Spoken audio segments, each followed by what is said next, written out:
صل على رسوله الكريم. أما بعد فأعوذ بالله من الشيطان الرجيم. بسم الله الرحمن الرحيم. يا أيها الذين آمنوا ادخلوا في السلم كافة ولا تتبعوا خطوات الشيطان إنه لكم عدو مبين. وقال النبي صلى الله عليه وسلم الكيس من دان نفسه وعمل لما بعد الموت. قرآن مجید کی ایک آیت اور رسول اللہ صلی اللہ علیہ وسلم کی ایک حدیث پڑھی ہے. اللہ تعالیٰ صحیح طرح سے بات کہنے کی، سننے کی، سمجھنے کی اور عمل کی توفیق عطا فرمائے.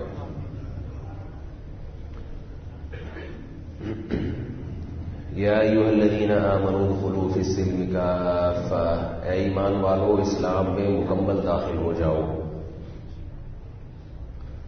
ایک تو یہ آیت پڑھی ہے میں نے، دوسری حدیث پڑھی ہے الکیس من دان نفسہ وعمل لما بعد الموت. فرمایا عقل مند وہ ہے جو اپنے آپ کو پہچان لے اور موت کے بعد کی تیاری شروع کر دے. آج دسمبر کی میرا خیال ہے 29 تاریخ ہے 2017. کل 30 ہے اور پرسوں 31. نیو ایئر کے تقریبات کی تیاریاں شروع ہیں. لوگ ہیپی نیو ایئر منانے کے لیے بے چین ہیں. دبئی نے سنا ہے پاکستانیوں کے لیے ویزا فی الحال ویزا نہیں دے رہا پاکستانیوں کو، تاکہ ہم ہیپی نیو ایئر جوش و خروش کے ساتھ بلکہ سکون کے ساتھ منا سکیں. ایسا نہ ہو کوئی داڑھی والا آدمی ہمارے کباب میں ہڈی بننے کی کوشش کرے.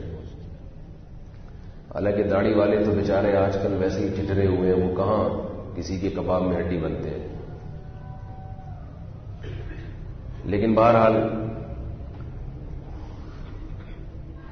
کوشش ہو رہی ہے دنیا میں دھوم دھام سے منایا جائے. ہر سال پہلے سے زیادہ جوش و خروش ہوتا ہے لوگوں میں. دیکھیں ایک بات خوب اچھی طرح ذہن میں رکھ لینی چاہیے، ذہن میں سمجھ لینی چاہیے.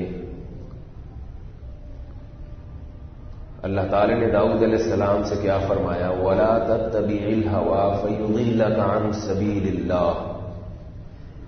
خواہشات کی پیروی مت کرنا، ورنہ یہ خواہشات تمہیں اللہ کے راستے سے ہٹا دیں گے. یہ جو دنیا میں دو نظام چل رہے ہیں اس وقت، مذاہب جو ہے نا، مذاہب حقیقت میں صرف دو ہی ہیں دنیا میں، ایک اسلام اور ایک غیر اسلام. باقی ہندو بھی ہے، عیسائی بھی ہے، یہودی بھی ہے، وہ مذہب ہیں، مگر جو بنیادی مذہب ہے نا وہ ہے اپنی خواہشات کی پیروی. اسلام خواہشات کی اتباع میں جتنی رکاوٹیں ڈالتا ہے اتنا کوئی مذہب نہیں ڈالتا.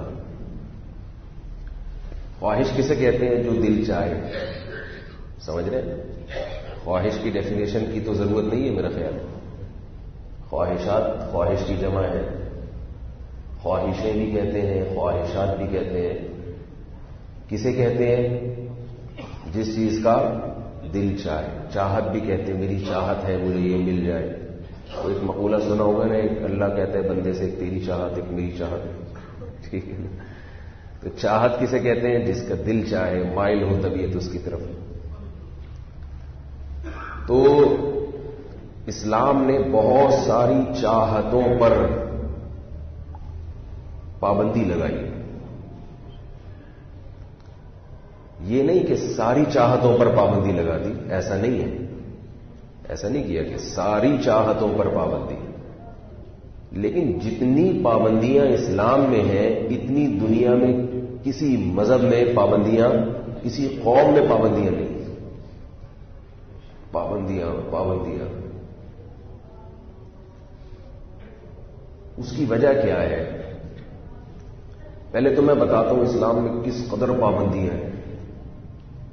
اگر کوئی صحیح طرح سے مسلمان بن کے زندگی گزارے، جسے ہم یعنی ایبیوز لینگویج کہہ لیں، آپ ایبیوز لینگویج تو نہیں کہیں گے، جس کو عام زبان میں کہتے ہیں کہ تمیز سے اگر مسلمان بن کے زندگی گزارے، صحیح مسلمان تمیز والا آدمی بنے، تو پابندیاں در پابندیاں. اتنی پابندیاں کہ آپ لکھنے بیٹھ جاؤ تو گر نہیں سکتے. آپ اپنی مرضی سے سو نہیں سکتے, اپنی مرضی سے جاگ نہیں سکتے. کیا خیال ہے؟ اسلام میں فجر کی نماز کے لیے آپ کو بولو بھائی اٹھنا پڑے گا. لوگ جلدی اٹھنے کے عادی ہوتے ہیں, مگر یہ ضروری نہیں کہ وہ صبح 5 بجے اٹھ کے بیٹھ جائیں, 5:30 بجے اٹھ کے بیٹھ جائیں. سردی ہو گرمی ہو آپ کو بہرحال اٹھنا پڑے گا. ایک پابندی تو یہ. پھر اس میں ایک اور پابندی یہ کہ دنیا کی بعض قومیں جلدی اٹھنے کی عادی ہیں, مگر ان کا ٹائم فکس ہوتا ہے, 6 بجے اٹھنا ہے, چاہے گرمی ہو سردی ہو 6 بجے. ہمارے ٹائمنگ بھی گرمی سردی کے حساب سے, دن اور رات کے چھوٹے اور بڑے ہونے کے حساب سے ٹائمنگ کیا ہو رہی ہے. اب گرمیوں میں فجر کی نماز 5:10 پر, سردیوں میں 6:45 بجے. تو ظاہر ہے اسی حساب سے پیچھے چلے جاتے ہیں, اسی حساب سے آگے چلے جاتے ہیں. اٹھنا ہے اللہ کی مرضی سے. پھر اٹھنے کے بعد آزاد نہیں ہے. لوگ تو آزاد ہیں, ناشتہ کرو, آفس جاؤ, جو مرضی کرنا ہے کرو. آفس بھی اگر وہ جاتے ہیں, جاب میں بھی جاتے ہیں, تو اس میں تو دنیا کا نفع نظر آ رہا ہے نا, وہ تو پابندی نہیں ہے. پابندی کا مطلب مل کچھ نہیں رہا, کام یعنی بادام کا تیل نکل نہیں رہا, لیکن چکی میں اس کو گھمایا جا رہا ہے. یا تو تیل نکلتا ہوا نظر آ رہا ہو تو آدمی کہتے چلو یار. میں جوڑیا بازار گیا تھا نا کچھ دن پہلے, تو میں نے ساتھیوں سے کہا اتنا بادام کا تیل نہیں نکلا جتنا اپنا تیل نکل گیا. اتنا ٹریفک جیم تھا کہ پتہ نہیں کتنا لمبا پروجیکٹ چل رہا ہے گرین بس کا. ایسا نہ ہو ہماری اولادیں گرین بس میں بیٹھے, ختم ہی نہیں ہو رہا, چلتا ہی چلا جا رہا ہے.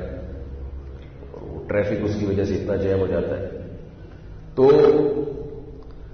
غیر مسلم جو محنت کرتے ہیں اس کا آؤٹ پٹ ان کو دنیا میں نظر آ رہا ہوتا ہے, لہذا وہ محنت کوئی محنت نہیں ہے, وہ تو نظر آ رہا ہے نا, یہ کروں گا یہ ملے گا. مسلمان سے جو مجاہدے کروائے جا رہے ہیں ان مجاہدوں میں بظاہر کچھ ملتا نہیں ہے, کچھ بھی نہیں مل رہا. اتنی محنت سے آپ کو صبح اٹھایا فجر کے لیے, سردیوں میں تو دل ہی نہیں چاہتا لحاف سے نکلنے کا, آپ اٹھے تو کیا تکیے کے نیچے سے 50 روپے ملتے ہیں اس محنت پر؟ ہے بھائی, یا تو ہوتا نا صبح محنت کر کے آپ اٹھے, تکیہ ہٹائے, 50 روپے پڑے تھے, 50 روپے بھی نہیں ملتے. اس کے بعد پھر آپ کو حکم ہے کہ آپ وضو کریں, دانت صاف کریں, مسجد کی طرف جائیں. وہاں آپ کو کیا دیکھنے کو ملے گا؟ کوئی انٹرٹینمنٹ کی چیز ہے وہاں پہ؟ مولوی صاحب دیکھنے کو ملیں گے آپ. کوئی گلوکار آیا ہوا ہوتا, انڈیا کا کوئی مشہور اداکار آیا ہوا ہوتا مسجد میں, اس سے آپ کی ہیلو ہائی ہو جاتی. کوئی سیاستدان آیا ہوا ہوتا تو بھی آپ پی ٹی آئی والے ہوتے تو عمران خان آیا ہوا ہوتا, جمعیت والے ہوتے تو مولانا فضل الرحمان آئے ہوئے ہوتے, مسلم لیگی ہوتے تو چلو نون لیگ کے کچھ سرور آئے ہوئے ہوتے, تو خوش ہوتے آپ. وہاں کون ملے گا آپ کو؟ داڑھی والے جن سے ویسے ہی تنگ آئے ہوئے ہو آپ, بیزار ہو. تو وہ آپ کو دیکھ, اور اپنے جیسے اور بھی 2-4 ہوں گے داڑھی والے دائیں بائیں. فجر میں تو وہی پہنچتے ہیں. لبرل طبقہ تو چلو ظہر میں یا جمعے میں تو آ جائے گا, لبرل لوگ فجر میں نہیں آتے. ہمارے ایک رشتے دار ہیں کافی لبرل ٹائپ کے ہیں, اکثر بیٹھ کے مولویوں کو برا بھلا ہی کہتے رہتے ہیں. ان کا کام ہی یہی ہے, داڑھی والے ایسے, داڑھی والے ایسے. تو ان کو صبح جانا تھا لاہور کراچی سے, صبح 6 بجے کی فلائٹ تھی. انہوں نے اپنا وہ ٹکٹ کسی اور کو دے دیا, تو چلا جا بھائی. بولا کیوں بھائی اپنا ٹکٹ ضائع کرو؟ انہوں نے کہا میں 6 بجے میں نہیں اٹھ سکتا, 6 بجے میں نہیں اٹھ سکتا بھائی. پہلے تو جوش میں لے لیا انہوں نے, اس کے بعد انہوں نے کہا 6 بجے کون اٹھے گا؟ کتنی آزاد زندگی ہے, 11 بجے اٹھو, ہنسی خوشی زندگی گزارو, اپنی مرضی کی دکان ہے, جب چاہو جا کے بیٹھ جاؤ وہاں پہ. آفس میں بھی لوگ لیٹ ہی پہنچ رہے ہوتے. تو فجر کی نماز کی پابندی, وہاں جا کے مولوی دیکھنے کو مل رہا ہے, پھر کچھ تبلیغیوں نے پکڑ لیا. یہ تو اس مسجد کی بات کر رہا ہوں جس میں فرقواریت نہیں ہے. اگر اس میں فرقواریت بھی ہے تو ٹانگیں چوڑی کرنے والے الگ پکڑیں گے آپ کو, پتلی کرنے والے الگ پکڑیں گے. یہ ایک الگ پھڈے بازیاں چل رہی ہیں. وہ کہہ رہا ہے میں اتنی مشکل سے مسجد میں آیا, اب اس میں یہ بحث کہ رفع الیدین، ترک رفع، زور سے آمین، آہستہ آمین، وہ پھڈے بازیاں. پھر سونے جاگنے میں اپنی مرضی سے نہیں کر سکتے. اب آپ اگر سونا چاہیں عصر کے بعد یا مغرب کے بعد سو سکتے ہیں؟ نہیں سو سکتے. مغرب کے بعد نہیں سو سکتے، عشاء کی جماعت جائے گی. آپ عصر کے بعد سوئیں گے تو خطرہ ہے کہ مغرب کی نماز نہ چلی جائے. اس کے بعد پھر پابندیاں، کھانے پینے میں کتنی پابندی ہے. غیر مسلموں کے ہاں کوئی پابندی نہیں ہے، جو دل چاہتا ہے کھاتے ہیں. وہ یہ دیکھتے ہیں کہ اس میں پروٹین ہے یا نہیں ہے، اور اس میں کھانے میں مجھے مزہ آ رہا ہے یا نہیں آ رہا. یہ ٹینشن کہ حلال ہے حرام ہے، الٹی طرف سے ذبح کیا ہے، سیدھی طرف سے ذبح کیا ہے، مشینی ذبیحہ ہے یا کسی نے اللہ کا نام لے کے ذبح کیا ہے، یہ. اور پھر جانور کون سا کھا رہے ہیں. ہر جانور ذبح کرنے سے پاک بھی نہیں ہو جاتا. پھر حلال پیسوں کا ہے حرام کا ہے. کل میرا بینک جانا ہوا کسی کام سے تو بار بار کہنے لگے چائے منگوائیں چائے منگوائیں چائے منگوائیں. میں نے کہا نہیں بھائی چائے نہیں منگوائیں، میں تو چائے ویسے بھی نہیں پیتا. تو انہوں نے کہا اصل میں اس وجہ سے نہیں پی رہے کہ بینک کی ہے نا. میں نے کہا جی اس وجہ سے، ویسے بھی نہیں پی رہا لیکن اس وجہ سے بھی نہیں پی رہا کہ بینک کی ہے. کیوں بھائی؟ پابندی لگائی ہے نا اللہ نے. بینک اب یہاں اشکال در اشکال، لوگ کہتے ہیں تو سارا پیسہ ہی بینکوں سے آ رہا ہے پھر سب کچھ ہی حرام ہو جانا چاہیے. یہ بات خوب یاد رکھیں، بینک میں 2 قسم کے اماؤنٹ ہوتے ہیں. ایک تو وہ اکاؤنٹ ہوتے ہیں جو آپ لوگوں نے، میں نے اور آپ نے کھولے ہوئے ہوں، رکھے ہوئے ہوں اس میں پیسے، وہ حلال بچتوں سے لوگوں نے پیسے رکھے ہوتے ہیں. سمجھ رہے ہیں؟ اس پہ جو بینک سود دیتا ہے آپ کو وہ حرام رقم ہوتی ہے. سمجھ رہے ہیں؟ اسی طرح بینک میں حرام رقم کا ریشو بہت تھوڑا ہوتا ہے. بینک جب لوگوں کو قرض دیتا ہے وہ لوگوں کی حلال بچتیں اٹھا کے دے دیتا ہے، وہ حلال ہوتی ہیں. اسی وجہ سے وہ کمپنیاں جو چل رہی ہیں وہ بھی حلال ہیں. کمپنیاں، لوگ کہتے ہیں نا، تو جتنی کمپنیاں چل رہی ہیں سب بینکوں سے قرضہ لے کے چل رہی ہیں. تو وہ جو بینکوں سے انہوں نے قرضہ لیا ہے وہ رقمیں حلال تھیں، وہ حرام نہیں ہے، وہ سود کی رقمیں نہیں ہیں. سود وہ رقم ہوگی جو یہ کمپنیاں بینک کو دیں گی. سمجھ میں آ رہی ہے بات؟ وہ 2%، 3% ہوتی ہے، تو وہ سود کی رقم حرام ہوتی ہے. اس رقم سے جو کچھ خریدا جائے گا یا کمپنی بنائی جائے گی یا جہاں وہ انویسٹ کیا جائے گا وہ آمدن کیا ہوگی؟ حرام ہوگی. تو کمپنیاں جو بینک سے قرضہ لے کے پروڈکٹ بناتی ہیں وہ پروڈکٹ حرام نہیں ہوتی، اس وجہ سے کہ وہ لوگوں کی حلال رقمیں بینک اٹھا کے ان کو دے دیتا ہے. البتہ کمپنی کے لیے بینک سے قرضہ لینا بہرحال حرام ہے، کیونکہ آپ صلی اللہ علیہ وسلم نے سود لینے والے پر، سود دینے والے پر، سودی لین دین میں گواہ بننے والے پر اور سودی معاملات کو لکھنے والے پر، چاروں پر لعنت فرمائی ہے. یہ چونکہ لعنتی عمل ہے، گناہ ضرور ہے، مگر اس میں حرام رقم کون سی ہوتی ہے، حلال کون سی ہوتی ہے، اس کو مکس نہیں کرنا چاہیے. لوگ کہتے ہیں یہ تو ہر آدمی سود کھا رہا ہے، بچنا ممکن نہیں ہے. کیوں ممکن نہیں ہے بھائی؟ تو پھر سوال پیدا ہو گیا کہ پھر جو بینک والے چائے پلاتے ہیں وہ بھی تو زیادہ تر حلال رقمیں ہیں، وہ بھی حلال ہونی چاہیے. وہ حلال اس لیے نہیں ہے کہ وہ بینک والا چائے اپنے پیسوں سے پلا رہا ہوتا ہے، چونکہ اس کی جاب جائز نہیں ہے. جاب جائز نہیں ہے تو جاب کے عوض میں جو تنخواہ ملے گی، اگرچہ وہ تنخواہ حلال پیسوں سے ہوگی، بینک مشترکہ اکاؤنٹ میں سے اٹھا کے پیسے دیتا ہے نا اس کو، تو وہ حلال رقم سے بینک پیسے دے رہا ہے، مگر دیکھ جس کام کے عوض میں رہا ہے وہ کام کیا ہے؟ غلط. کسی بھی پیسے کے حرام ہونے کی 2 وجہ ہوتی ہیں. تھوڑے تھوڑے مسائل بھی سیکھ لینا. حرام 2 وجہ ہوتی ہیں، ایک یہ کہ کام جائز نہ ہو، اور ایک یہ کہ کام تو جائز ہے مگر آپ کو تنخواہ حرام پیسوں سے دی جا رہی ہے. اب میں اس کی ایک مثال سے بات سمجھا کے پھر اپنے اصل موضوع کی طرف آتا ہوں. دیکھو، ایک آدمی نے چوری کی، چوری کا عمل حرام ہے نا. اس چوری کے بدلے میں جس کے لیے چوری کی اس نے اس کو اپنے حلال پیسوں میں سے، خون پسینے کی کمائی میں سے 50 روپے پکڑا دیے. کس خوشی میں پکڑا ہے کہ تم نے میرے لیے کیا کیا ہے؟ چوری کی ہے. تو چور کے لیے یہ پیسے حلال ہوں گے؟ نہیں، کیونکہ وہ پیسے تو حلال پیسوں میں سے دے رہا ہے، مگر کام جو چور نے کیا وہ غلط کیا. تو غلط کام کے بدلے میں جو پیسے مل رہے ہیں چاہے وہ حلال پیسے ہی ہوں چور کے لیے کیا بن جائیں گے وہ؟ حرام. جب چور کی ملکیت میں آ گئے تو اب سب کے لیے حرام ہو گئے. سمجھ رہے؟ اور ایک یہ ہے کہ چور نے کہیں سے 50 روپے چرائے. اب چور نے کسی کے ذمہ کام لگایا کہ تم میرا یہ کام کر دو جو حلال کام ہے اور میں تمہیں 50 روپے دوں گا. اب چور وہی 50 روپے اٹھا کے آپ کو دے رہا ہے تو یہ بھی آپ کے لیے کیا ہے؟ حرام ہے.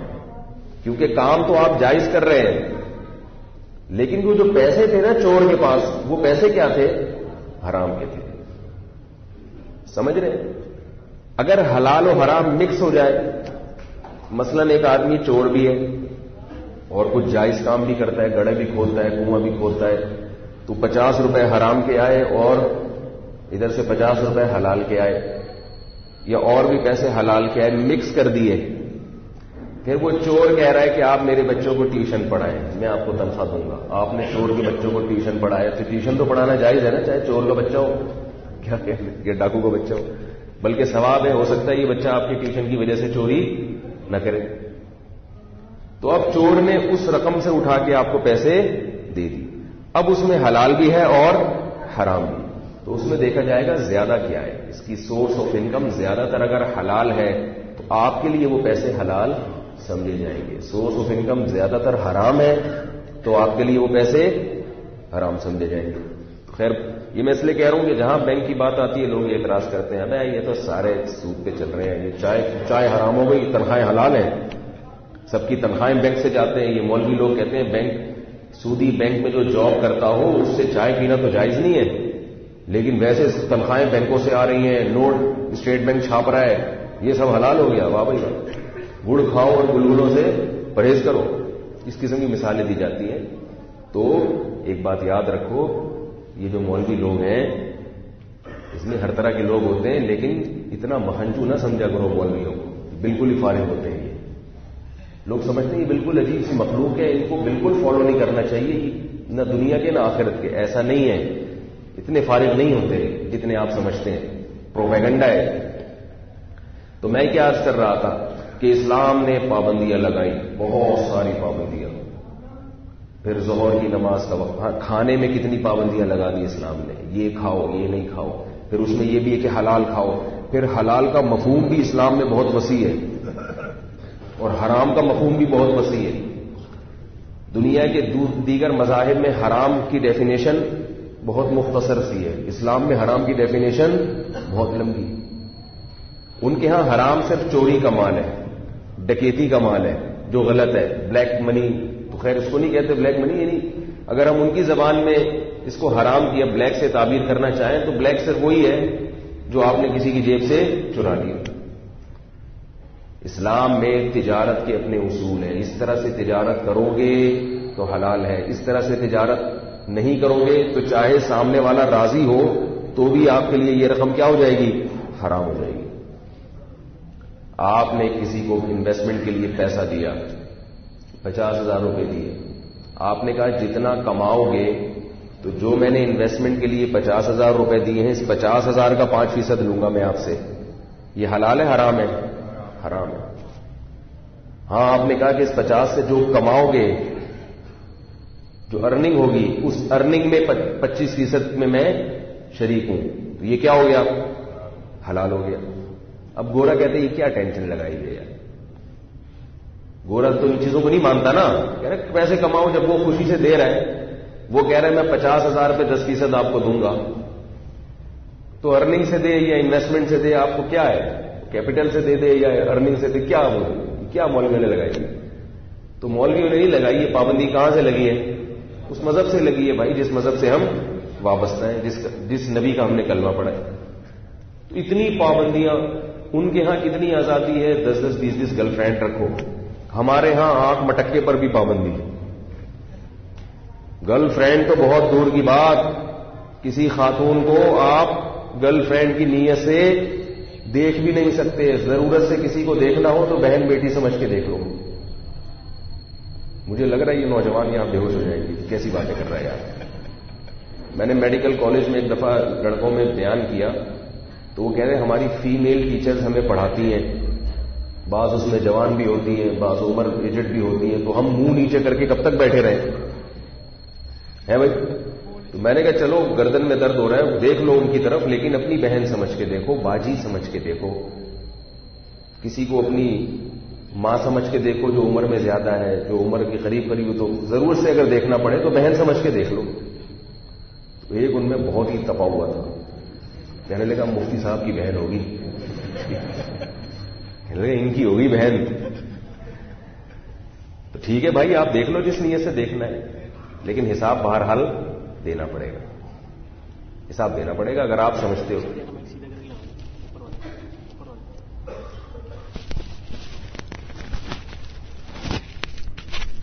کیا ہو گیا اس کو؟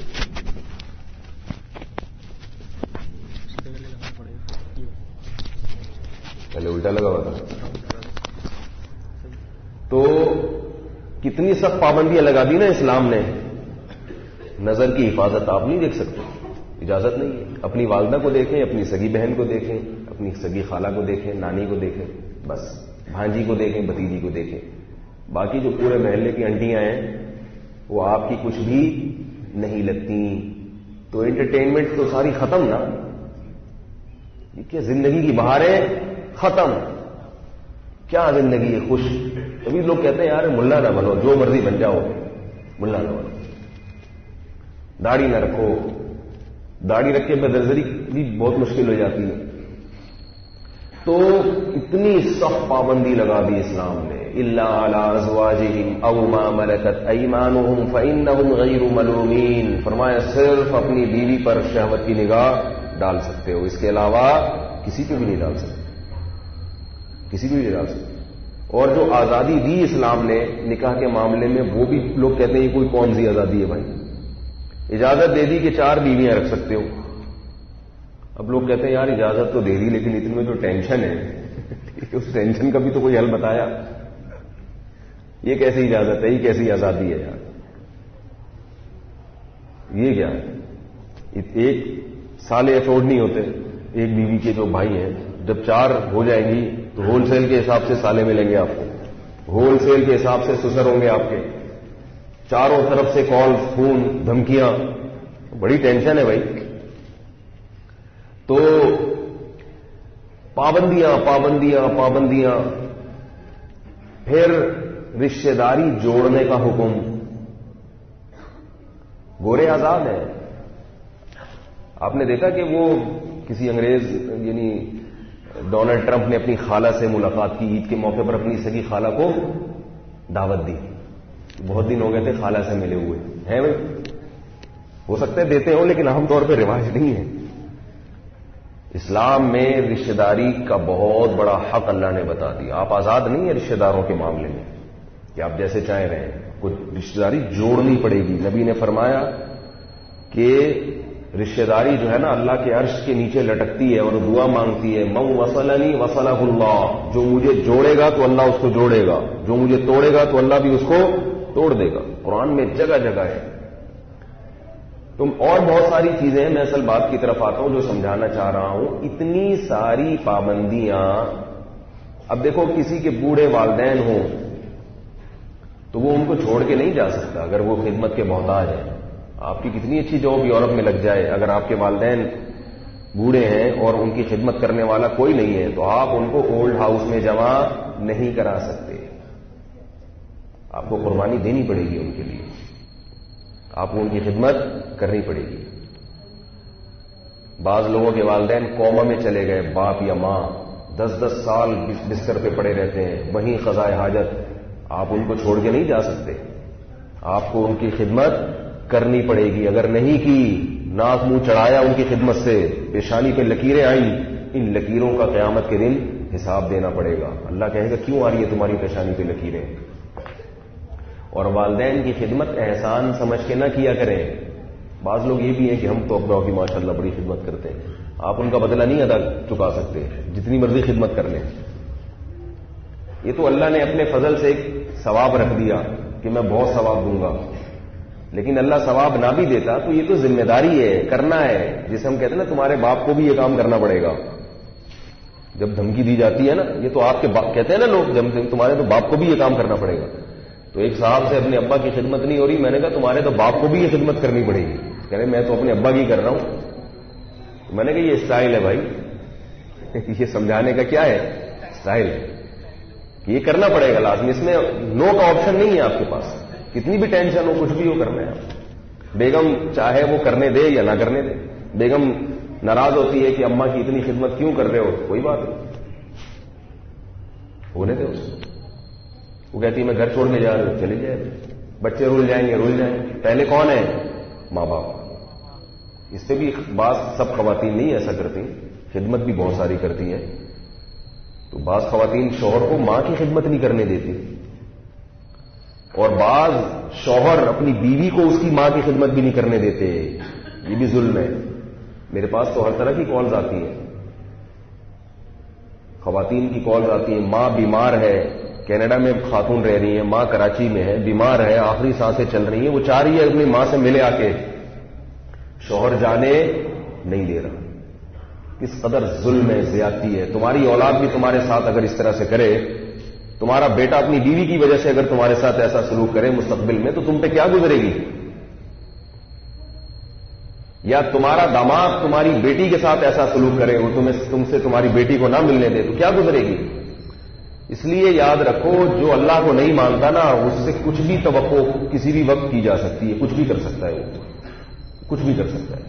جس کے دل میں اللہ کا خوف نہیں ہے، آخرت کے حساب و کتاب کا خوف نہیں ہے، اس سے کچھ بھی توقع کی جا سکتی ہے کہ کچھ بھی کر لے گا. وہ اس سے خیر کی توقع نہ رکھیں آپ.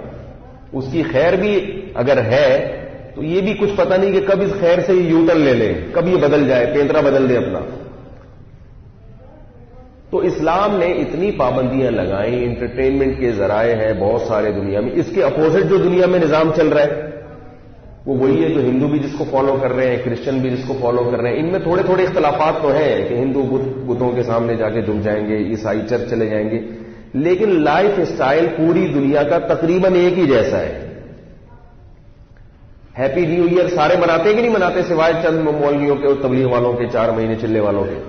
باقی چاہے ہندو ہو، چاہے عیسائی ہو، چاہے یہودی ہو، زیادہ چلتا ہے نا. تو کیا ہو گیا؟ ویلنٹائن ڈے منا لیا تو کیا ہو گیا؟ ہم کسی کا دل تو نہیں دکھا رہے. لوگ یہ دلیل دیتے ہیں ہم کسی کا دل تو نہیں دکھا رہے، ہم کسی کی جیب تو نہیں کاٹ رہے، ہم کسی کو دھوکہ تو نہیں دے رہے، ہم تو خوش کر رہے ہیں. تو یاد رکھو، یہ جو اسلام نے اتنی پابندیاں لگائی ہیں، اور دیگر چیزوں میں پابندیاں ہے ہی نہیں بالکل بھی، اس کی اصل وجہ یہ ہے کہ اسلام آپ کو حقیقی معنی میں خوش کرنا چاہتا ہے، آپ کو پاکیزہ زندگی دینا چاہتا ہے، دنیا میں بھی اور آخرت میں بھی. فَلَنُحْيِيَنَّهُ حَيَاةً طَيِّبَةً، فرمایا ہم یہ کوئی نہ کوئی بہانہ چاہیے. ہر تھوڑے دن کے بعد ان کو کچھ نہ کچھ چاہیے، ورنہ یہ خوش نہیں ہوتے. آج ابا کی سالگرہ ہے، آج امی کی سالگرہ ہے، آج ابو امی کی شادی کی سالگرہ ہے، آج میری سالگرہ ہے، آج فلانے والے کی سالگرہ ہے، آج چاچو کی سالگرہ ہے، آج ماموں کی سالگرہ ہے. آدھا سال تو اسی میں گزر جاتا ہے. فلانے کی سالگرہ ہے، آج منجلی آپی کی سالگرہ ہے، آج انٹی کی سالگرہ ہے ٹھیک ہے، جو پڑوس میں رہتی ہے، آج ہمارے اسکول کی جو ٹیچر ہے ان کی سالگرہ ہے. آپ کا جو ڈیٹ آف برتھ ہے، فیس بک کی طرف سے خود بخود آپ کو مبارکبادی کے پیغامات آنا شروع ہو جاتے ہیں. سالگرہ ہی ختم نہیں ہو کے دیتی پورے سال. پھر اس میں اگر گرین تڑکا لگا دیں آپ تھوڑا سا، تو ان کے پھر وہ 11ویں شریف اور میلاد شریف، اس کی بھی خوشی ہے، وہ بھی ایک انٹرٹینمنٹ ہے کہ کھاؤ پیو تھوڑا سا، حضرت کے نام پہ جمع ہو جاؤ. پھر وہ 12 ربیع الاول کی ایک وہ بھی سالگرہ ہی ہے، یوم پیدائش منانا، تو اس میں پھر ایک الگ مزہ ہے.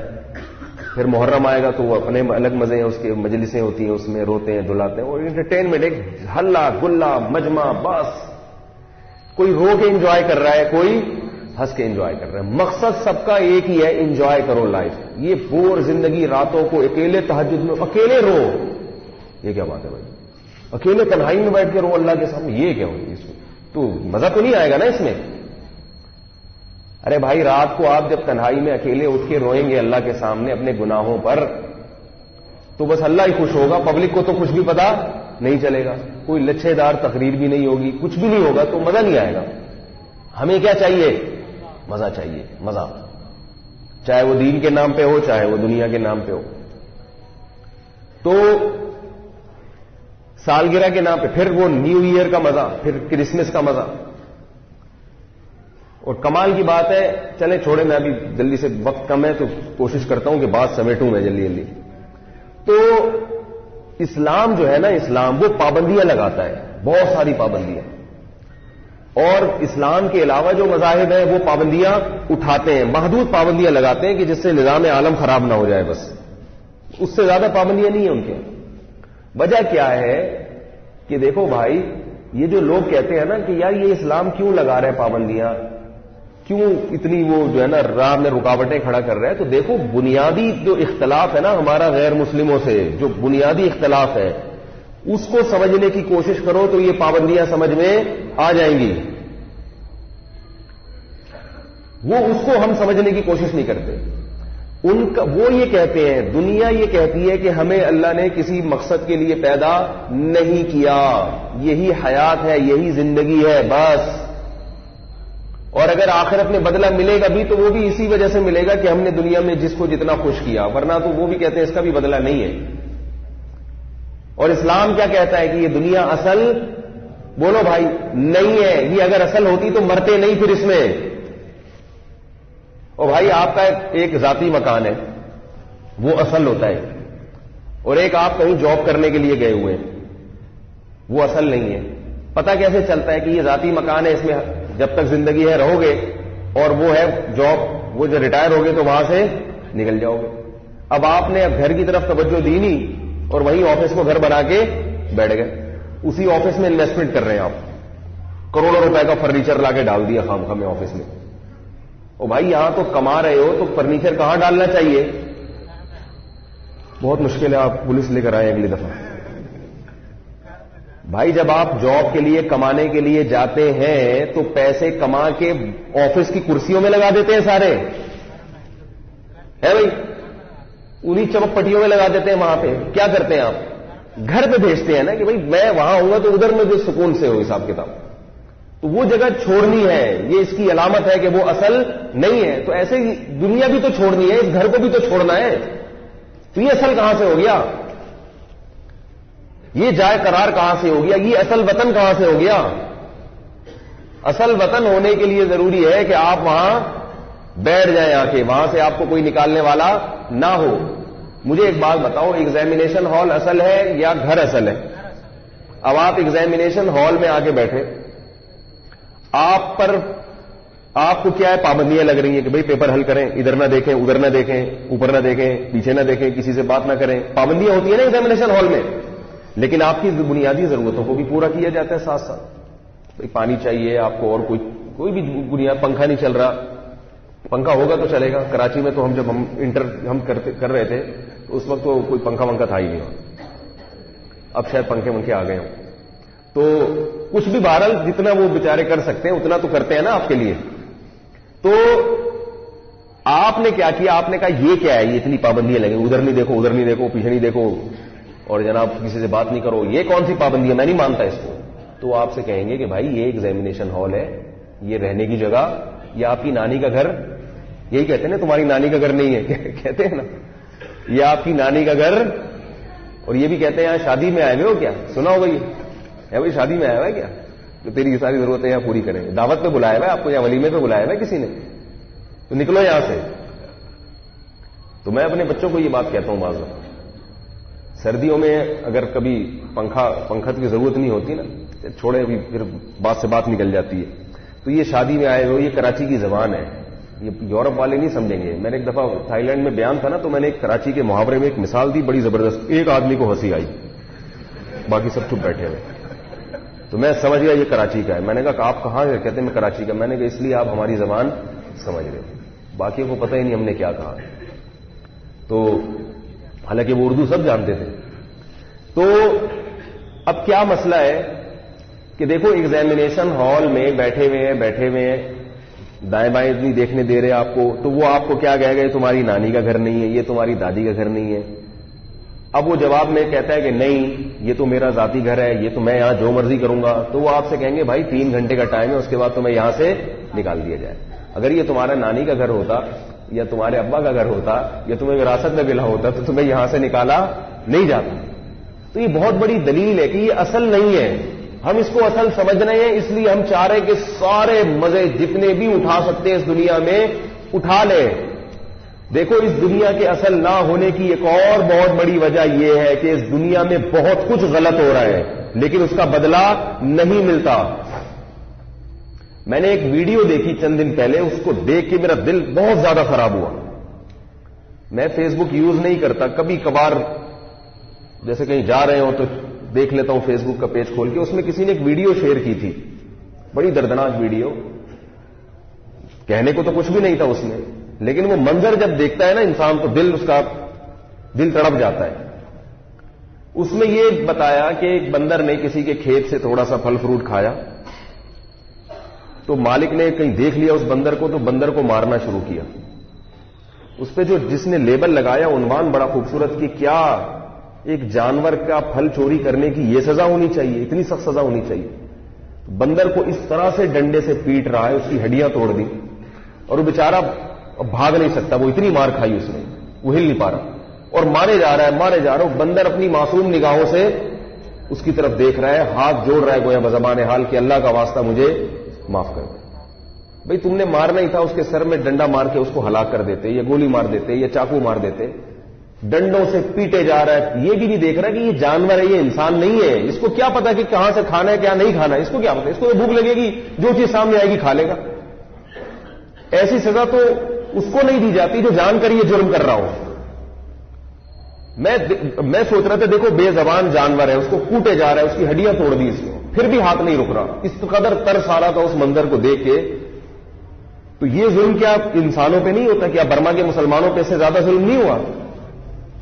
جب جانور پہ یہ ظلم دیکھ کر انسان کو ترس آئے گا تو انسانوں پر تو اس سے بھی زیادہ ظلم ہوتا رہا ہے اور ہو رہا ہے بے گناہ انسانوں پر. چھوٹے چھوٹے معصوم بچوں کو کیسے مارا جاتا ہے. احمد آباد کے مظالم آپ نے دیکھے ہوں گے, ان کی ویڈیوز آئی تھیں. فٹ پاتھ پر چھوٹے چھوٹے بچے ماں باپ کے بغیر پڑے ہوئے, ان کے ماں باپ کی لاشیں پڑی ہوئی ہیں, 3-3, 4-4 سال کے بچے, ان کو نہیں پتا کہ ہمارے والدین کے ساتھ کیا ہو گیا. بچے کو کتنی محبت ملتی ہے باپ اور ماں کی طرف سے, اس کے والدین آپ نے اس کی نگاہوں کے سامنے چھین لیے. ایک مرتبہ کیا ہوا, 15-20 سال پرانی بات ہے, میں نے 2 بہن بھائی دیکھے, 7-8 سال کی ان کی عمر تھی. ہمارے کوئی دور کے جاننے والوں میں تھے. وہ بچے کیا کر رہے تھے, عجیب عجیب اسٹائل میں بات چیت کر رہے تھے. یعنی جیسے چھوٹا بچہ ہوتا ہے لیکن باتیں بہت بڑی بڑی کر رہا ہوتا ہے تو اچھا نہیں لگتا. پھر وہ یعنی بچے اگر بڑوں والی باتیں شروع کر دیں اور وقت سے پہلے یعنی ان کی مینٹل اپروچ زیادہ ہو جائے تو عجیب سا لگتا ہے کہ یہ کوئی نفسیاتی ان کے ساتھ کوئی مرض ہے, کوئی بیماری ہے. تو مجھے بتانے والوں نے بتایا کہ اصل میں یہ بچے ایسے اس لیے ہو گئے, ان کا دماغی توازن ٹھیک نہیں ہے. ان کے سامنے ان کے باپ کو قتل کیا چھورے مار مار کے. کسی ظالم نے پیسوں کے چکر میں یا کوئی اپنے ذاتی جھگڑے میں بچوں کے سامنے ان کے باپ کو چاقو مار مار کے قتل کیا. وہ ڈر اور خوف ان کے, ایک تو باپ سے محبت بھی ہوتی ہے, وہ خوف ان کے دماغوں میں بیٹھ گیا. تو اگر یہ دنیا اصل ہے پھر اللہ پہ الزام لازم آئے گا کہ اللہ ایسا دنیا میں ظلم ہوا اور ان ظالموں کو سزا نہیں ملی. دنیا میں سزا نہیں ملتی, اور ملتی ہے بہت محدود ہوتی ہے. اب جس نے اس طرح اذیت کے ساتھ اس کو ہلاک کیا, اس کی سزا اسلام نے کیا بتائی ہے, قتل کرو اس کو. لیکن وہ قتل اذیت کے ساتھ تو نہیں ہوگا نا, گردن اڑائی جائے گی. وہ جو اتنے اضافی مارا اور وہ بچوں کی زندگی تباہ کی, اس کی بیوی کی زندگی تباہ کی, اس کے رشتے داروں کی زندگی تباہ کی, اس کی تلافی ہو ہی نہیں سکتی. اور یہ ایک نہیں, ایسے لوگوں نے پتہ نہیں کتنے قتل کیے ہوئے ہوتے. ایسے واقعات بھی ہیں, جلتی کڑھائی میں انسانوں کو, زندہ انسانوں کو ڈالتی. جانوروں کے ساتھ تو ہو رہا ہے. چائنا میں جاؤ تو پتہ چلے گا آپ کو کہ زندہ کتا اٹھا کے کڑھائی میں ڈال دیتے ہیں. کیا اس کی آواز نہیں کوئی سنے گا قیامت کے دن؟ کیا جس رب نے اس کتے کو پیدا کیا, کیا وہ اس کی آواز نہیں سنے گا, اس کا انتقام نہیں لے گا کہ اس کتے کو تم نے کھانا تھا, اس کو شوٹ کر کے بھی کھا سکتے تھے تم نے اپنی زبان کے چٹخارے لینے ہیں, تو زندہ کتے کو جلتی کڑھائی میں ڈالنے کا کیا تک بنتا ہے؟ کتنی اذیت ہے. تھوڑی دیر کے لیے خود کبھی آگ کے قریب جا کے دیکھیں آپ. لا يعذب بالنار الا رب النار. اللہ نے جو سفیر آسمان سے بھیجے محمد صلی اللہ علیہ وسلم جو اللہ کے نمائندے ہیں، انہوں نے اللہ کی طرف سے اپنا یہ پیغام ساری دنیا کے سارے انسانوں کو بتا دیا کہ آگ کا عذاب صرف آگ پیدا کرنے والا دے سکتا ہے، انسان کو آگ میں جلانے کی اجازت نہیں ہے. بہت سخت اذیت ہے یہ. حدیث میں آتا ہے کہ ایک نبی کو ایک چیونٹی نے کاٹا تو انہوں نے کیا کیا، وہ چیونٹیوں کا جو پورا گروپ تھا نا اس کو آگ لگا دی. اللہ نے آسمان سے وحی نازل کی کہ حلا واحدتن، کاٹا تو صرف ایک نے تھا، آپ نے باقیوں کو سزا کیوں دی؟ نہیں یار میرا خیال ہے بات سمجھ. اللہ نے پیغمبر کو کیا کہا؟ تنبیہ کی، ڈانٹ لگائی. ایک چیونٹی نے کاٹا تھا اور سزا سب کو کیوں ملی ہے؟ جو چیونٹیوں کا حساب لے گا کیا وہ انسانوں کا حساب نہیں لے گا؟ چھوڑ دے گا ایسے ہی؟ دنیا میں بہت کچھ ہو رہا ہے، بڑے ظلم ہو رہے ہیں. اللہ کے ساتھ بھی ظلم ہو رہا ہے، اللہ کی مخلوق کے ساتھ بھی ظلم ہو رہا ہے. اللہ کے ساتھ سب سے بڑا ظلم دنیا میں کیا ہو رہا ہے جس کو لوگ ظلم سمجھتے ہی نہیں؟ اللہ کے ساتھ غیر کو شریک کرنا، یہ اللہ کے ساتھ ظلم ہے. ان الشرک لظلم عظیم. ہم ظلم صرف اس کو سمجھتے ہیں جس کے ظلم ہونے پر کوئی قانون بن چکا ہو عدالتوں میں، اس کو ہم سمجھتے ہیں کہ یہ ظلم ہے. جس ملک کی عدالت میں اگر کوئی قانون نہ ہو تو ہم اس کو ظلم نہیں سمجھتے. شرک کو کسی دنیا کی عدالت میں ظلم نہیں سمجھا جاتا. انڈیا میں شرک کو ظلم ہے، عدالت میں کوئی ہے کہ جو شرک کرے گا وہ ظالم کہلائے گا اور اس کی سزا اتنے مہینے اس کی جیل ہے دنیا میں؟ کہیں بھی قانون نہیں ہے. حتیٰ کہ عرب میں بھی قانون نہیں ہے کیونکہ اس کا قانون سے تعلق نہیں ہے. اللہ نے اجازت دے دی فمن شاء فلیؤمن ومن شاء فلیکفر. جس کا دل چاہے شرک کرے، کفر کرے، جس کا دل چاہے توحید پر چلے. انا اعتدنا جہنم للکافرین نزلا. لیکن فرمائے صرف ظلم ہے، میرے قانون میں اس کی اجازت نہیں ہے. دنیا میں اجازت ہے، تم بتوں کے سامنے جھکو یا اللہ کے سامنے جھکو، لیکن آخرت میں اس کی اجازت اللہ کے قانون میں اجازت نہیں ہے. تو اللہ نے جو آئین بنایا ہے، اللہ نے جو قانون بنایا ہے، اس کی ایک دفعہ یہ بھی ہے کہ شرک اس کائنات میں سب سے بڑا ظلم ہے. سب سے بڑا ظلم کہ جس نے پیدا کیا تھا، تنے تنہا بنایا، کھلایا پلایا، تو آپ یہ نسبت کسی اور کی طرف کیوں کر رہے ہو؟ اس میں شرکت کیوں کر رہے ہو؟ باپ اپنے باپ ہونے میں شرکت برداشت کرتا ہے کہ کوئی میری اولاد میں کوئی میرے جیسا سلوک کسی دوسرے کے ساتھ بھی کرے؟ اس کی مثال ایسے ہے، دیکھو باپ نے اپنے بیٹے سے کہا یہ کام کرو، بیٹا نہیں کر رہا، دوسرے نے آ کے کہا کرو، کرنا شروع کر دے. باپ کو غصہ آئے گا کہ میرے کہنے سے تو کر نہیں رہا تھا، اس کے کہنے سے کیوں کیا؟ غضب آئے گا کہ نہیں آئے گا؟ کتنا زیادہ غضب آئے گا. تو اسی طرح اللہ کو بھی بہت زیادہ غضب آتا ہے. اور یہ آج کل ہو رہا ہے نوجوانوں میں. باپ اگر کسی بات کا حکم دے رہے ہیں نہیں مان رہے، کوئی دوست کہہ دے گا تو کر لیں گے. یہ بہت افسوس کی بات ہے بھائی. سب سے پہلے کس کو ترجیح دینی چاہیے؟ یاد رکھو شریعت میں اطاعت کے معاملے میں شریعت نے باپ کو ماں پر بھی ترجیح دی ہے. حسن اخلاق میں ماں کا حق 3 گنا زیادہ ہے. اچھے اخلاق سے ماں سے بات کرنی ہے 3 گنا زیادہ. لیکن اطاعت میں باپ کا حق ماں سے زیادہ، کیونکہ سربراہ گھر کا کون ہے؟ شادی بیاہ میں کس کی چلے گی؟ باپ کی چلے گی. نہیں یاری میرا غلط بات. لوگ کیا کہتے ہیں امی نے کہا ہے، ابا نے کیا کہا ہے، پہلے اس کو فالو کرو. کیونکہ نکاح اور اس طرح میں اہم معاملات میں آپ صلی اللہ علیہ وسلم نے مردوں کو عورتوں پر ترجیح دی ہے. اور خواتین کو یہ چاہیے کہ وہ بچوں کے باپ کے مقابلے میں رکاوٹ نہ بنے، اس سے گھر کا ماحول خراب ہوگا. ایک ملک میں 2 متوازی حکومتیں چل سکتی ہیں؟ نہیں چل سکتی. اس کائنات میں بھی اللہ فرماتے ہیں لو کان فیہما آلہۃ الا اللہ لفسدتا. اللہ کے علاوہ اگر اور بھی کوئی معبود ہوتا تو اس کائنات کا نظام تباہ ہو جاتا. تو اسی طرح گھر میں اگر ایک سے زیادہ سربراہ ہوں گے تو گھر کا نظام بولو بھائی تباہ. اس لیے گھر کا سربراہ کون ہے؟ باپ کو بنایا. 2 سربراہ نہیں ہو سکتے. ماں سربراہ نہیں ہے. ہاں ماں باپ کے بعد سربراہ ہے. باپ کے بعد پھر کس کی اطاعت ہوگی؟ پھر ماں کی اطاعت ہوگی. تو یہ باتیں میں کرتا ہوں تو بعض خواتین کے اعتراضات آتے ہیں کہ خواتین کی حقوق بیان نہیں کر رہا. تو بھائی میں وہ حقوق بیان کروں گا جو اللہ اس کے رسول نے دیے ہیں، وہ والے تھوڑی بیان کروں گا جس سے آپ کے گھر کا نظام سارا برباد ہو جائے، سارا سسٹم تباہ ہو جائے. بیٹی کی شادی کا ولی کون ہے؟ باپ ہے. باپ کو اجازت ہے وہ کرے گا اس کا نکاح. باپ نہ ہو تو دادا ہے، دادا نہ ہو تو بھائی ہے. ماں کسی بھی درجے میں نہیں ہے. کوئی وجہ تو ہوگی نا اسلام نے ایسا حکم دیا. بچی جب جوان ہو جائے تو اس کے نکاح کا کنٹرول کس کے ہاتھ میں ہے؟ باپ نہ ہو تو دادا، دادا نہ ہو تو سبق یاد کر لیں، بھائی نہ ہو تو چچا، ماں کا نہیں آ رہا کہیں بھی، بھائی نہ ہو تو چچا نہ ہو تو چچا زاد بھائی. کیوں؟ مردوں کو پتا ہوتا ہے کہ کہاں شادی کرنی ہے کہاں نہیں کرنی، تجربہ ان کا زیادہ ہے، ان کو ٹوپی کرانا مشکل کام ہے. اور خواتین کی طبیعت میں نرمی ہے، اللہ کا بنائے ایک نظام ہے، اللہ نے ان کو نرم طبیعت کا پیدا کی. کوئی بھی چکنی چپڑی باتیں کرے گا وہ شیشے میں اتار لے گا. اور ایسا ہو رہا ہے، چکنی چپڑی باتیں کرے گا، میں تو آپ کے بس ہر وقت پاؤں میں بیٹھا رہوں گا. آپ کی بیٹی کو میں وہ ہے نا کہ وہ پوچھیں گے بیٹا کماتے کیا ہو؟ کمانے ومانے کو چھوڑیں آنٹی، کمانے کو چھوڑیں، ایسی ٹوپیاں ہوگی، کمانے کو چھوڑیں، بہت کماتا ہوں، اللہ کا دیا بہت کچھ ہے. دکان ہے میری ٹرانسپورٹیشن کی، ٹرانسپورٹیشن کا میرا بزنس ہے ذاتی. ایک صاحب آئے، وہ ہمارے کسی رشتے دار خاتون سے نکاح کرنا چاہ رہے تھے، تو ان کی والدہ نے مجھے انکوائری کے لیے بھیج دیا کہ اس کو ذرا لیبارٹری ٹیسٹ کرواؤ اس کا کہ یہ کیا کما رہا ہے، یہ باتیں جو کر رہا ہے یہ صحیح بھی ہے یا نہیں. تو میں نے کہا کیا بزنس ہے آپ نے؟ کہہ رہے ہیں ٹرانسپورٹیشن کا کام ہے.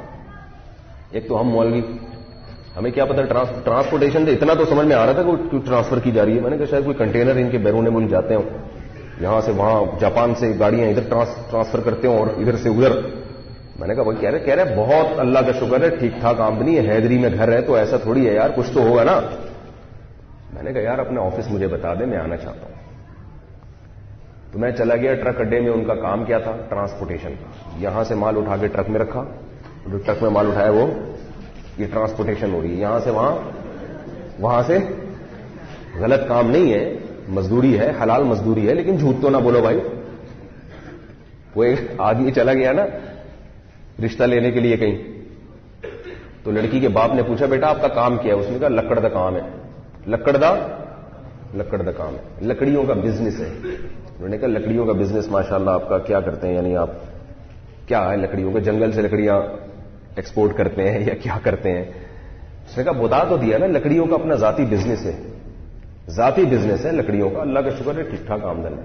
بھائی لکڑیوں کی کھڑکیوں کا کام ہے، کیا کرتے ہو اللہ کے بندے؟ الماریاں بیچتے ہو، فرنیچر بیچتے ہو، کیا کرتے ہو؟ بول دیا لکڑیوں کا کام ہے. جب زیادہ فورس کیا تو کہا کہ جامع مسجد کے باہر مسواکیں بیچتا ہوں. جامع مسجد کے باہر مسواکیں بیچتا ہوں. تو خیر کیا بات چل رہی تھی؟ تو میں یہ عرض کر رہا تھا کہ اس دنیا میں بڑے بڑے ظلم ہیں. سب سے بڑا ظلم کیا؟ اللہ کے ساتھ غیر کو شریک کرنا. تو یہ تو اتنا بڑا ظلم ہو رہا ہے، جس نے بنایا اس کے ساتھ کبھی نبی کو شریک کر دیا، کبھی یا رسول اللہ مدد، کبھی یا علی مدد، کبھی یا غوث اعظم مدد، کبھی جناب قبر پہ جا کے سجدہ کر رہے ہو. اللہ کہے گا تمہاری طرح کے انسان ہیں، اموات غیر احیاء، مردہ ہیں، زندہ نہیں ہیں. وما یشعرون ایان یبعثون، ان کو تو یہ بھی نہیں پتا کہ قیامت کب آئے گی. یہ تمہاری حاجت روائی کریں گے. اس خدا کے در کو چھوڑ کر ان کے پاس جا رہے ہو.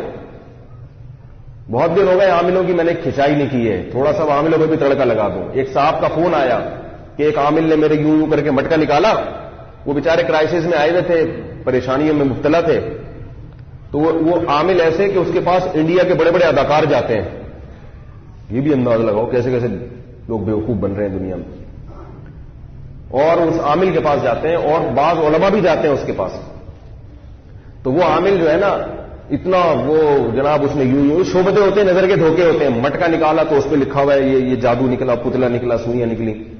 تو وہ صاحب مجھے کہنے لگے، میں نے اس عامل سے پوچھا کہ آپ کی اجرت کیا ہے، یعنی آپ کی پیسے کتنے لیں گے؟ تو اس نے کہا کہ آپ جو ہے مجھے مثال کے طور پر یو ایس اے کا ویزا لگوا دیں.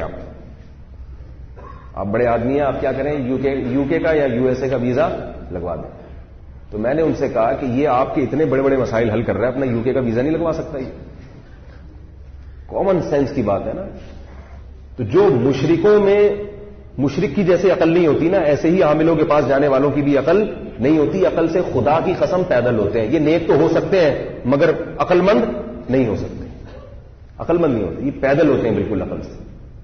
تمہاری ساری مشکلات کا حل اللہ کے گھر میں. اور یہ جو کہ جادو ہو گیا نبی پر بھی ہو گیا تو ہم پر بھی ہو سکتا ہے. نبی پر جادو کیوں ہوا وہ میں بتاتا ہوں کہ وہ اس لیے اللہ نے ہونے دے دیا نبی صلی اللہ علیہ وسلم پہ جادو، تاکہ لوگ آپ کو جادوگر نہ سمجھیں. باقی ابو بکر پہ کیوں نہیں ہو گیا، حضرت عمر پہ کیوں نہیں ہو گیا جادو؟ سے اندھی لگ رہی ہے جو بیٹھے، جس میں جو آپ کے کاروبار روک دے، آپ کی شادی روک دے، آپ کے بچے روک دے. یہ ایسا نہیں ہوتا، ایسا نظام نہیں اللہ نے بنایا کہ نظام عالمی برباد ہو جائے. کام کرو کام، اور استخارے نہ نکالو. جہاں عاملوں کو رگڑتا ہوں میں استخاروں کو بھی رگڑتا ہوں، جو ناجائز استخارے ہیں. استخارے میں کچھ بھی نہیں نکلتا. اگر کچھ نکل رہا ہے تو آپ کا اپنا دماغی تخیل ہے، وہ خامخواہ کی پریشانی ہے جو خواب میں بن کے آ جاتی ہیں سامنے. استخارے کا مفہوم وہ نہیں ہے جو آج جوہلا میں رائج ہو چکا ہے. استخارہ دعا ہے، اللہ بہتر ہے تو مقدر کرا دے، بہتر نہیں ہے تو ہٹا دے، بس.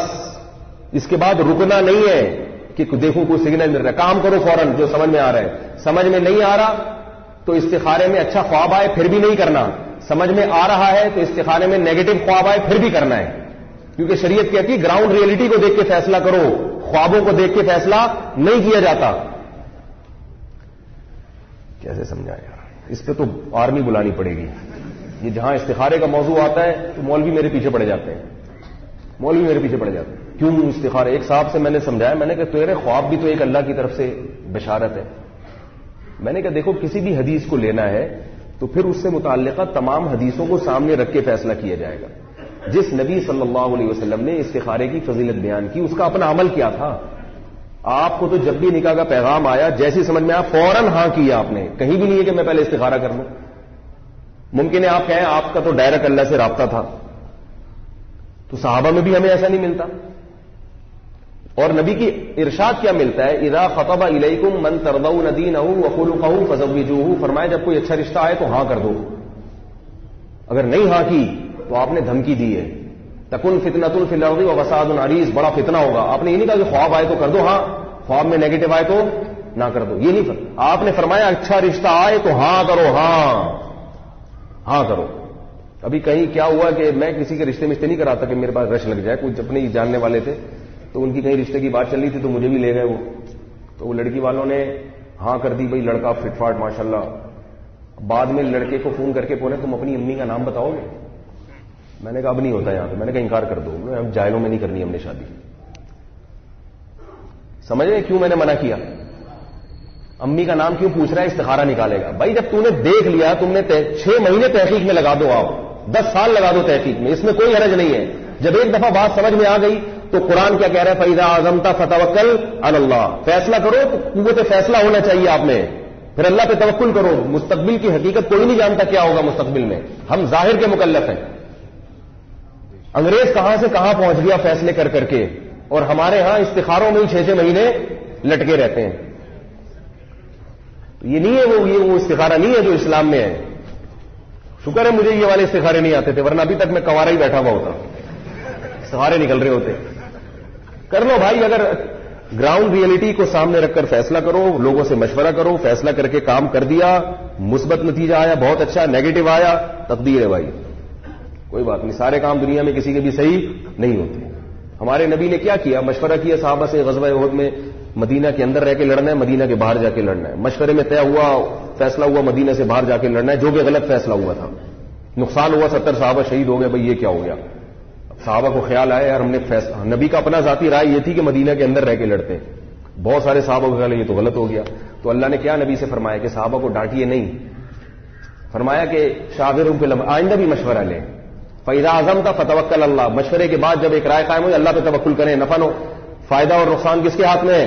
اللہ کے ہاتھ میں. روتے تھوڑی رہیں گے ہائے یہ تو اس نے بولا تھا، اس نے. ہمارے یہاں کیا ہوتا ہے؟ یہ اس نے مشورہ دیا تھا یہاں شادی کرو. یہ ہے نا یہ مجھے تو فلاں نے بھی منع کیا تھا، فلاں نے بھی منع کیا. انہوں نے بتایا تھا. یہ جب بتایا تھا تو آپ نے آنکھ بند کر کے تھوڑی کر لی تھی. آپ نے خود بھی تو غور کیا تھا نا. اچھا کام ہو جائے تو کبھی مشورہ دینے والے کی تعریف نہیں کرتے. اس نے بتایا تھا، اتنی اچھی بیوی مل گئی. اور اگر خراب ملے تو اس نے مروایا میرے کو. قرآن کیا کہہ رہا ہے؟ جب فیصلہ کرو تو کیا کرو؟ فتوکل علی اللہ. بس یہ جو مقدر میں تھا ہو گیا بھائی. سارے کام دنیا میں کسی کے بھی صحیح نہیں ہو سکتے. اور اگر ناقابل برداشت ہو گیا معاملہ تو اللہ نے پھر علیحدگی کا راستہ بھی رکھا ہے. پھر یہ نہیں بولو رشتے تو آسمانوں پہ بنتے ہیں، جو بن گئے تو ایلفی کی طرح چپک گئے. ایسا نہیں ہے اسلام میں. اسلام میں محبت سے رہو. نہیں رہ سکتے تو محبت سے. اس کو بھی لوگ بہت برا سمجھتے ہیں. علیحدگی بھی محبت سے ہونی چاہیے. ہم خود بعض دفعہ کرنا نہیں ہے یہ کام آپ نے جا کے کہیں علیحدگیاں شروع کر دیں. بہت زیادہ آپس میں ایک دوسرے کو گلا گھونٹ رہے ہیں، ناخن سے نوچ رہے ہیں، ایک دوسرے کو بندوقیں نکل رہی ہیں. ایسی صورت میں شریعت نے کیا کہا؟ بھائی محبت سے علیحدگی اختیار کرو. تو اس میں لوگ کیا کہتے ہیں؟ نہیں بھائی جو ہو گیا نہیں ہو گیا. نہیں ایسا نہیں ہے. تو میں یہ کہاں سے کہاں بات چلی گئی، تو میں بھائی عرض کر رہا تھا آپ سے کہ جو دنیا میں جو لبرل طبقہ ہے وہ لائف کو چاہتا ہے کہ بس انجوائے کرو. ہم کہتے ہیں کہ انٹرٹینمنٹ کی بھی کوئی لاجک ہوتی ہے، کوئی وجہ ہوتی ہے. سال جب ختم ہوتا ہے تو خوشی کا موقع نہیں ہے، غم کا موقع ہے. یہ غم کا موقع یہ کہ آپ کی زندگی کم ہو گئی. ہمارے اکابر کا یہ طرز تھا، ہمارے حضرت فرمایا کرتے تھے جب سال تبدیل ہوتا ہے اور میں تاریخ چینج کرتا ہوں تو میرا قلم ہل جاتا ہے، دہل جاتا ہے دل. اب مثال کے طور پر 2017 ہے، اب 2 دن کے بعد آپ ڈیٹ میں کیا لکھیں گے؟ 2018. دل دہل جانا چاہیے. یہ کیا ہو گیا بھائی؟ اتنی جلدی 2015 ختم ہوا، 2016 ختم ہوا، 2018. اب آپ میں سے کسی کی موت اگر 2020 میں لکھی ہوئی ہے تو وہ اشارہ ہے کہ بیٹا 2017 بھی گیا، اب کتنے رہ گئے؟ 2 سال رہ گئے. اور آپ پٹاخے والے ٹھا ٹھا ٹھا بڑے مزے بنا. جنازے کی 4 پائیاں تیار ہو رہی ہیں آپ کے لیے، غسل کفن کا انتظام ہو رہا ہے، قبر تیار کھد رہی ہے. اب آنے والے ہو 2-3 سال میں، 5-6 سال میں، اور آپ کیا کہہ رہے ہو؟ ہیپی نیو ایئر، گلے ملو. یہ ان لوگوں کے کام ہے جو دنیا جن کی بے مقصد ہے، ان کے حیات اور زندگی کا کوئی مقصد نہیں ہے. وہ لائف کو بس کسی بھی طرح سے انجوائے کرنا ہے، انہوں نے وہ ویسے انجوائے کرنا ہے، بس کرو انجوائے.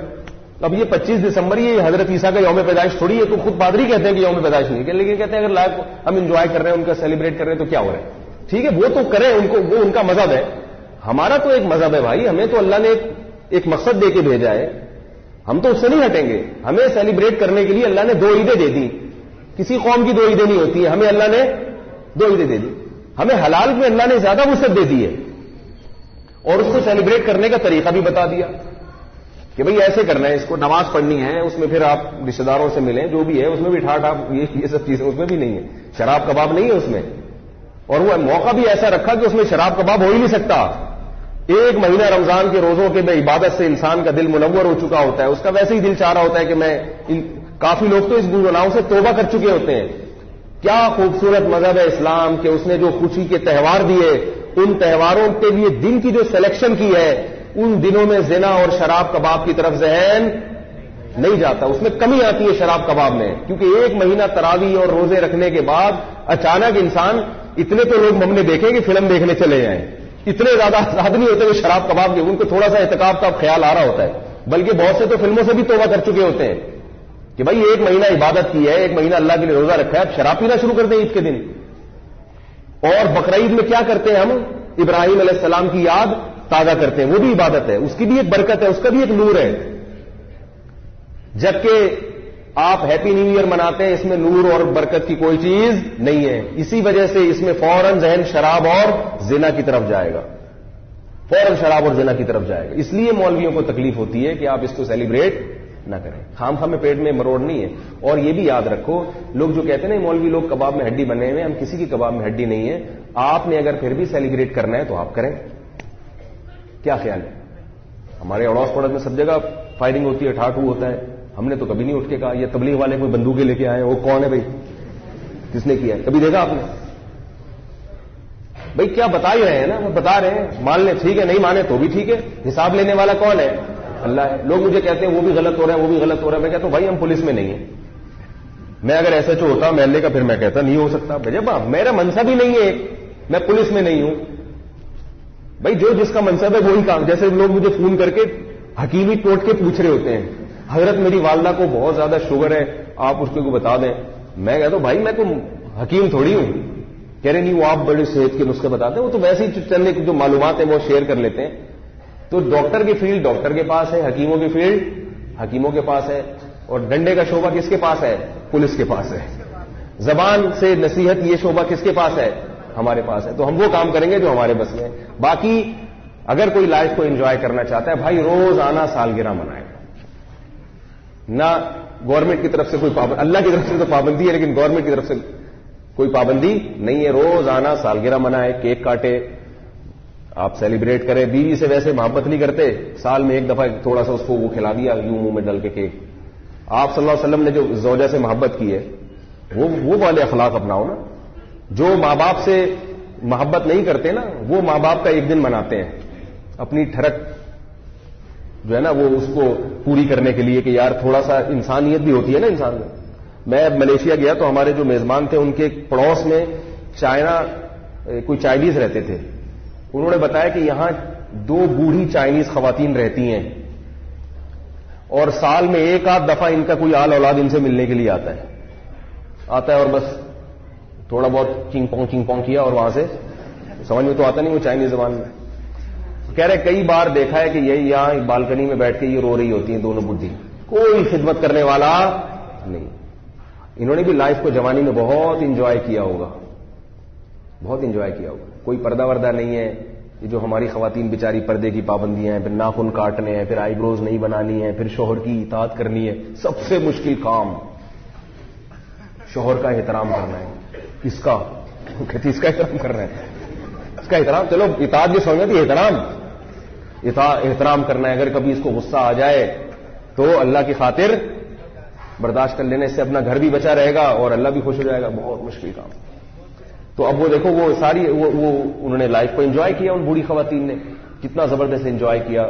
جوانی گزاری ہوگی نائٹ کلبوں میں, شراب کباب میں. 1 آدھ بچہ بھی پیدا ہو گیا ان کا, بچہ نہیں پوچھنے آ رہا. وہ پڑوسیوں کو ترس آ رہا ہے, کہہ رہے میں اس لیے ڈرتا ہوں کہ میں اگر جا کے ان کی خدمت پوچھوں گی پولیس ہی نہ آ جائے کہ تو کون ہوتا ہے بھائی ان کی رکھوالی کرنے والا. بوڑھی پڑی ہوئی ہے, کب مر جائیں, کب کوئی جنازہ ان کا بدبو آئے گی تو پتہ چلے گا کہ اندر میت ہو گئی ہے. تو بھائی لائف کو انجوائے ہم جو محدود کرتے ہیں, اور حقیقی انجوائے وہی ہے جو اسلام نے بتایا. اگر آپ ان پابندیوں پہ آ جائیں تو زندگی کا مزہ دوبالا ہو جائے گا, جینے کا مزہ آئے گا. جب جو آدمی زنا سے بچتا ہے اس کو بیوی سے محبت ہوتی ہے کہ نہیں ہوتی, اس کا گھر اچھا ہو جاتا ہے, بچوں سے محبت ہوتی ہے, بچوں کو ٹائم دیتا ہے.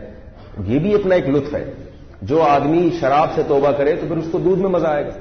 دودھ تو پیتے نہیں. ہمارے یہاں فرمایا کرتے تھے گناہوں کا وبال ہے کہ دودھ چھڑا کے لوگ اللہ نے کس پہ لگا دیا, چائے پہ لگا دیا.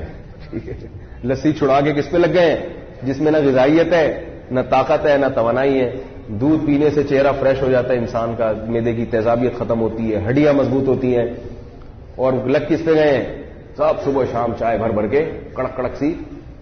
چلو وہ بھی غنیمت ہے, شراب سے تو بہتر ہے, کوئی حرام نہیں ہے چائے.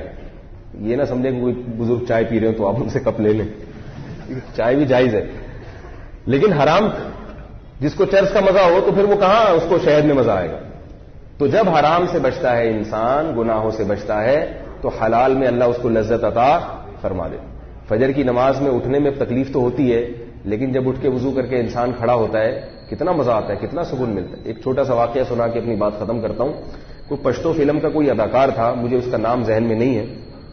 ہمارے ایک عالم مولوی صاحب ہیں, انہوں نے بتایا کہ وہ تبلیغی جماعت میں آئے ہوئے تھے, اس کے سیروزے کی جماعت میں نکلا وہ اداکار. تو انہوں نے پوچھا بھائی تم تو فلموں میں آتے تھے, تم ادھر کیسے آ گئے؟ تو اس نے بتایا اپنا واقعہ. کہہ رہے میں ہمارا کوئی میوزیکل شو تھا یا کوئی شوٹنگ تھی, تو پوری رات ہم ڈانس ناچ گانے میں لگے ہوئے ہیں, اور وہی جو ان کا ہوتا ہے ساری رات میوزک, ساری رات کوئی گانے کی ریکارڈنگ ہو رہی تھی. تو کہہ رہے کہ ایک دن مسجد سے قریب میں مسجد سے اذان کی آواز آئی. یہ اسلامی ملک میں رہنا بہت بڑی اللہ کی نعمت ہے. یہ فضاؤں میں جو اللہ کے نام کی آوازیں ہیں یہ آپ کو دوسرے ملکوں میں, اور جس کو اللہ سے محبت ہوتی ہے نا اس کو اللہ کا نام فضا میں گونجتا ہوا اچھا لگتا ہے. بعض دفعہ ایسے ہوتا تھا کہ جیسے خاموشی ہے چاروں طرف, دوپہر میں نا وہاں ہمارے دارالفتہ میں سب طلبہ سو جاتے تھے, بالکل خاموشی ہوتی تھی. تو مؤذن کی جیسے ہی اذان شروع ہوتی تو وہ خاموشی ختم ہوتی تھی. تو مجھے یاد ایک دفعہ مؤذن نے اذان دی تو ہمارے حضرت کی آنکھوں سے میں آنسو آئے اور اوپر سے اتر کے نیچے آئے صرف اذان سننے کے لیے. اتنا اچھا لگ رہا تھا کہ سب خاموش ہیں اور سب سے پہلے فضا میں نام کس کا بلند ہو رہا ہے. فجر کی اذان میں بڑا مزہ ہے, سب خاموشی ہوتی ہے, ایک دم اللہ اکبر کی صدا, اللہ اکبر کی صدا فضا میں گونجتی ہے. تو اتنا شکر ادا کرتا ہوں کہ اللہ تیرا کتنا بڑا فضل ہے کہ تیرا نام ہمیں فضاؤں میں سننے کو مل رہا ہے. کتنا بڑا تیرا فضل, اور کتنا اچھا لگتا ہے صبح صبح کہ بھئی اس علاقے میں, اس محلے میں سب سے پہلے جو آواز فضا میں بلند ہوگی وہ اللہ اکبر کی ہوگی. اللہ سب سے بڑا ہے. تو اللہ سے محبت ہو تو وہ نام سننے میں مزہ آتا ہے. تو وہ جو ہیرو تھا کسی فلم کا, تو وہ کیا کہتے ہیں کہ میں ساری رات ہم ڈانس میں لگے رہے ہیں میوزک میں, تو مجھے اذان کی آواز آئی تو میں نے کہا یار کئی سال ہو گئے مسجد کی شکل دیکھے ہوئے, ان کی تو بیچاروں کی زندگی بہت ہی دین سے دور ہوتی ہے, تو آج چلتے ہیں فجر کی نماز پڑھ لیتے ہیں. تو قریب میں کوئی مسجد تھی ایسے ہی سادہ سی مسجد, بالکل یعنی یہ جو سادہ سی مسجدیں ہوتی ہیں نا، وہ بہت زیادہ خوبصورت مسجد نہیں تھی. کہہ رہے وہاں گیا تو امام صاحب سادہ ٹوٹی پھوٹی آواز میں فجر میں تلاوت کر رہے تھے. کہہ رہے مجھے ایسا سکون ملا اس تلاوت میں، ایسا سکون ملا. میں نے کہا سکون تو ان لوگوں کے پاس ہے. موسیقی کی دھنوں میں وقتی لذت ہے، وقتی لذت، حقیقی سکون نہیں ہے. جیسے چرس اور ہیروئن میں وقتی لذت بہت ہے مگر ہیروئن کی زندگی تباہ ہو جاتی ہے، ایسے ہی موسیقی بھی ایک نشہ ہے. وقتی طور پر تھرک لیتا ہے انسان، تھوڑا سا مزہ آ جاتا ہے، اس کے بعد اس کا سکون آہستہ آہستہ اسے ہر وقت وہی چاہیے، ہر وقت وہی. جیسے ہیروئن کو ہر وقت ہیروئن چاہیے نا، ایسے ہی موسیقی کے رسیالے کو ہر وقت کیا چاہیے؟ موسیقی چاہیے ہر وقت. وہ خاموشی سے وحشت ہوتی ہے، اور جس کے دل میں اللہ کی محبت ہو اس کو خاموشی میں سکون ملتا ہے. سکون خاموشی میں ہے، شور شرابے میں نہیں ہے. جتنی خاموشی ہوگی اتنا ہی زیادہ سکون ہوگا. تو وہ کہتا ہے مجھے فوراً خیال آیا کہ یار یہ کیا ہے جو میں جس کے لیے اتنا، یہ سب کچھ سکون کے لیے لوگ کرتے ہیں نا. تو کہہ رہے ہیں کہ میں نے کیا کیا کہ میں نے کہا چلو اب ایک اللہ نے ایک راستہ دیا ہے تبلیغ کا. کسی گناہگار کو خیال آتا ہے نا دین پر آنے کا تو وہ کس راستے کی سلیکشن کرتا ہے، کیونکہ اس راستے کے علاوہ یا تو خانقاہوں کا راستہ ہے، اور اس کے علاوہ پھر کوئی ایسا راستہ کہیں بھی جائے گا نا تو فرقواریت میں مبتلا ہو جائے گا. وہ بجائے اس کو گناہ چھڑوانے کے ٹانگیں چوڑی ٹانگیں پتلی، زور سے آمین آہستہ آمین، وہ کافر وہ دار اسلام سے، یہ سارے حساب کتاب. تبلیغ میں ایک اچھی خوبی ہے الحمدللہ کوئی ادھر ادھر کی باتیں نہیں کرتے. اگر آپ اجازت دیں، وقت تو بہت ہو گیا ہے، پھر میں یہ جمعے کی نماز کے بعد ایک اور دلچسپ واقعہ سناؤں گا، اس کو ریکارڈ بھی کر لیں کدھر گئے وہ ریکارڈنگ والے. تو ایک تبلیغی جماعت سے متعلق دلچسپ واقعہ سناؤں گا آپ کو انشاءاللہ میں کہ کسی گناہگار کو توبہ کروانی ہونا تو اس سے بہتر راستہ نہیں ہے. اس کو چلا دیں انشاءاللہ تھوڑے دنوں میں انسان کا بچہ وہ بن گئے. انہوں نے اتنی بڑی داڑھی رکھ لی، پہلے سروزہ لگایا پھر اور چلا ولا لگایا، تو ماشاءاللہ اتنی بڑی داڑھی ان کی. تو نام مجھے ذہن سے نکل گیا ورنہ میں بتا دیتا آپ کو نام، شاید جو لوگ دیکھتے ہوں ان کو پتا ہو، لیکن آپ لوگ ابھی نہیں بتائیں گے. آپ لوگ کہیں گے نہیں ہمیں تو پتہ ہی نہیں کون ہے. اللہ تعالیٰ سمجھنے کی عمل کی توفیق عطا فرمائے. میں جمعے کی نماز کے بعد نکاح بھی ہے اور انشاءاللہ میں تھوڑی سی بات کروں گا. جو بیٹھنا چاہیں بیٹھیں، جانا چاہیں تو چھٹی ہے.